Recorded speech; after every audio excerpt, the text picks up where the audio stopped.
Imposter investor tips to watch out for. That's a tongue twister right there. Hey guys, I'm Brad with arborviewhomebuyers.com and georgiaprobateresource.com. We're a real estate solutions company in Metro Atlanta.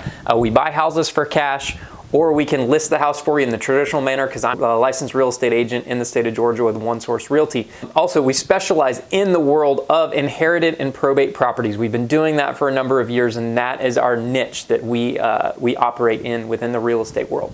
So, imposter investor tips to watch out for. Again, that's a tongue twister. What is an imposter investor? I've talked about it in other videos, and that is people out there that are claiming to be investors who actually aren't going to buy your house. They don't have the ability to buy your house. They don't have the access to capital. They don't have the cash to buy the properties, and they're advertising to buy your house for cash.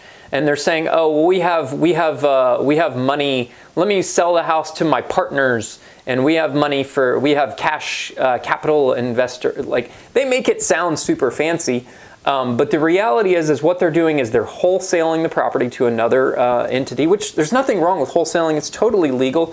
We wholesale property sometimes. It's completely legal if you do it right. It's completely ethical if you do it right. But a lot of people out there don't do it ethically, and they don't do it exactly legally the way that they should, and they make mistakes. And those are typically the new, inexperienced people that don't know what they're doing, and they're promising to buy your house for cash, and then they're leaving you hanging at the closing table, or they're offering you too much money and they're backing out after 2, 3, 4, 5. I've even seen them string a seller out for like 2 months.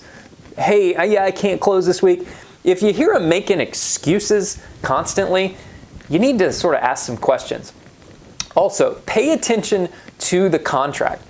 How long of a due diligence period did they put in the contract? So look out for the due diligence period. 30 days of due diligence, 45 days, 60 days of due diligence, some crazy extreme due diligence period. That just means they're wholesaling the property out to somebody else.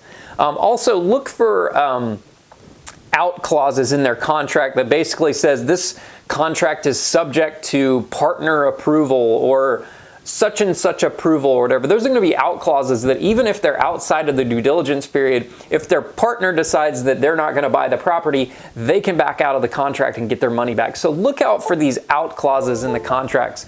They're actually fairly common. We don't have any out clauses in our contracts. We're just a straight normal due diligence period.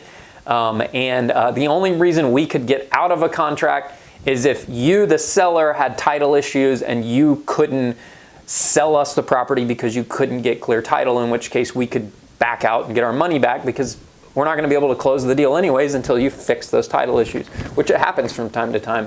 We're actually doing what's called a quiet title lawsuit. I know it sounds crazy, but we're basically fixing a title issue on a property right now that we were supposed to close on a few weeks ago, and we discovered that we've got to fix this issue, so the seller's got to go through an attorney and go through the court process to actually get this title thing cleared up so that we can actually buy the property.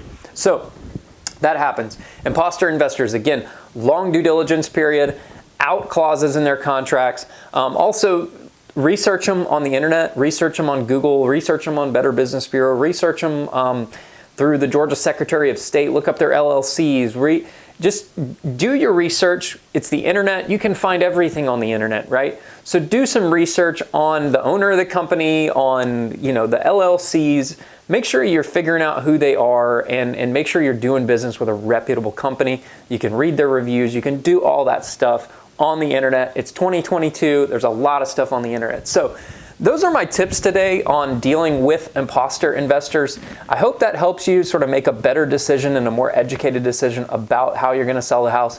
So again, I'm Brad with georgiaprobateresource.com and arborviewhomebuyers.com. We're a real estate solutions company in Metro Atlanta. We buy houses all over the state of Georgia. And we hope that this video helped you make a better educated decision. So thanks again, guys. I appreciate it. Have a nice day. Bye-bye.